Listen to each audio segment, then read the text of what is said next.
हजरत खुबाब रज़ी अल्लाह ताला अन्हु कहते हैं मैंने आस बिन वाइल के हम मजदूरी की और बड़ी मुशक्कत की, मैंने बड़ी शानदार करके मैंने काम किया दयानतदारी से। वो काफिर था, मैं मुसलमान था। आप फरमाते मेरे दिल में शौक था कि पैसे मिलेंगे तो ये मैं खर्च करूंगा और फलां फलां फलां फलां जगह मैंने पैसे लगाने। बच्चों को भी बताया होता है आदमी ने कि पैसे आते हैं तो तुम्हें फलां फलां चीज भी लेकर के दूंगा। अब मुझे बतलाइए कि अगर उस दिन पैसे न मिले या किसी वजह से डूब जाएं तो कितनी अजियत का और कर्ब का मसला होता है। फरमाते जब मैंने मजदूरी कर ली, काम मुकम्मल कर लिया और मैं उसके घर गया, मैंने कहा तेरा काम मुकम्मल हो गया? उसने कहा मैंने देख लिया। तो मैंने कहा मेरे पैसे दे दो।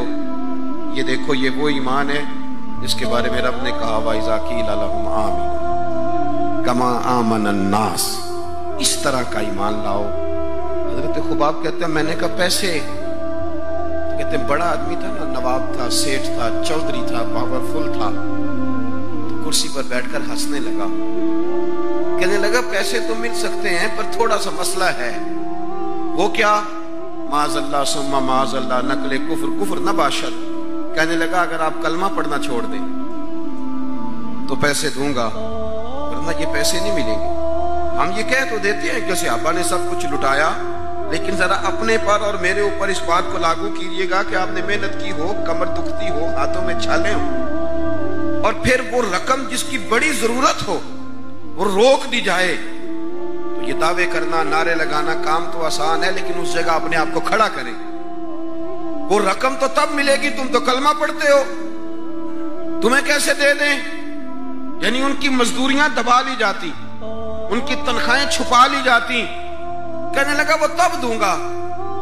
आप यकीन करें बड़े खूबसूरत जुमले हैं। हजरत खुबाब रज़ी अल्लाह ताला अन्हु फरमाने लगे उसने बड़े एतमाद से बात की कि नहीं दूंगा। उसका ख्याल था कि ये लड़खड़ाएगा, ये पछताएगा। कहते मैंने भी रुमाल उठाया और कंधे पे रखा। मैंने उसे कहा यार तूने मेरे ईमान की बड़ी थोड़ी कीमत लगाई है। तेरा ये ख्याल है कि मैं इतने से पैसों पे लड़खड़ा जाऊंगा?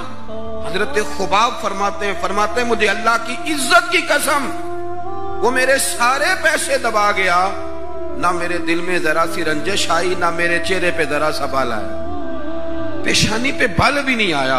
और फरमाते हैं कि मुझे ना मजा आने लगा, मुझे लुत्फ आने लगा, मुझे जायका मिलने लगा। मैंने कहा ओहो, मैं तो बच्चों के लिए मजदूरी कर रहा था, मुझे क्या पता था कि मेरी ये मजदूरी भी मदीने वाले की गुलामी में लिखी जा रही है। तो बच्चों के लिए मजदूरी कर रहा था, मुझे क्या खबर हो कि वहां लिखी जा रही है। हजरत साद बिन अबी वकास कहते हैं मेरा अपनी अम्मा से बड़ा प्यार था और जमाना जानता था कि बड़ा प्यार है। मैंने कलमा पढ़ लिया, मेरी अम्मा ने भूख हड़ताल कर दी। उसने कहा कि जब तक आप कलमा नहीं छोड़ेंगे माज़अल्लाह मैं रोटी नहीं खाऊंगी। थोड़ी सी आबादी थी, बरादरी में रहता था, बड़ा सा घर था, जमाना जानता था। फरमाते हर चौक में मेरी बातें होने लगी।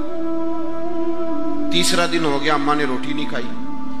आप अंदाजा कर लें कि शाम को इफ्तार के वक्त क्या हालत होती है आदमी की, खाना ना मिले तो।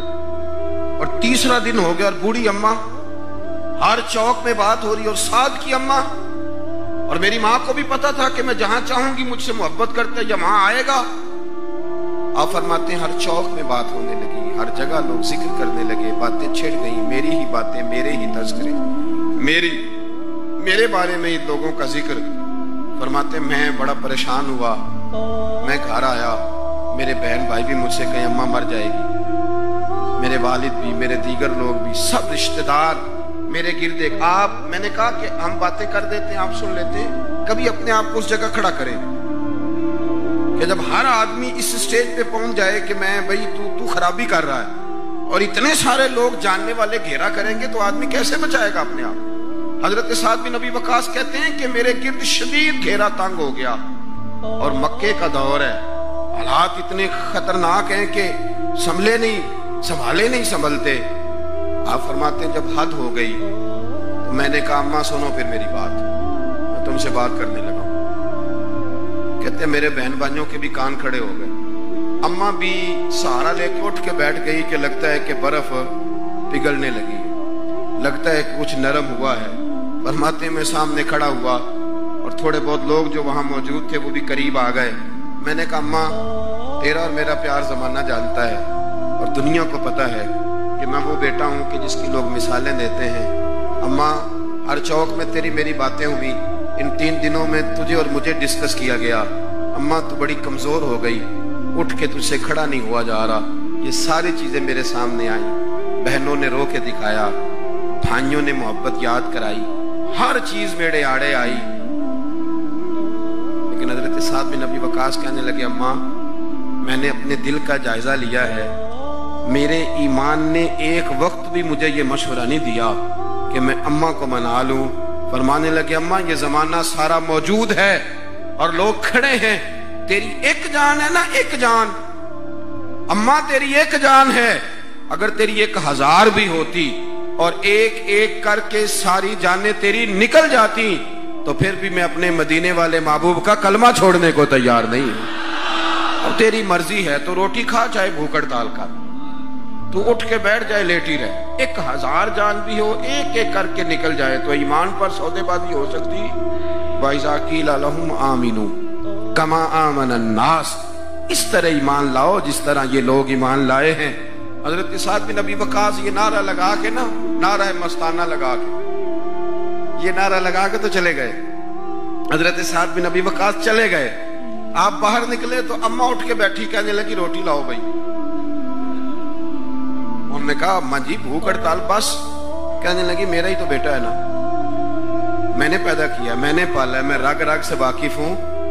मैं जैसे कहती थी वैसे करता था, मैं जैसे चलाती थी वैसे चलता था। उसने कहा था ना इश्क एक ढोंग है, तो मैंने कहा तुझे इश्क हो खुदा करे, फिर कोई तुझे उससे जुदा करे तो उसे तस्बीहों पे पढ़ा करे, तू उसी का नाम जपा करे, तू गली गली फिरा करे, फिर मैं कहूं कि इश्क एक ढोंग है और तू नहीं नहीं कहा करे।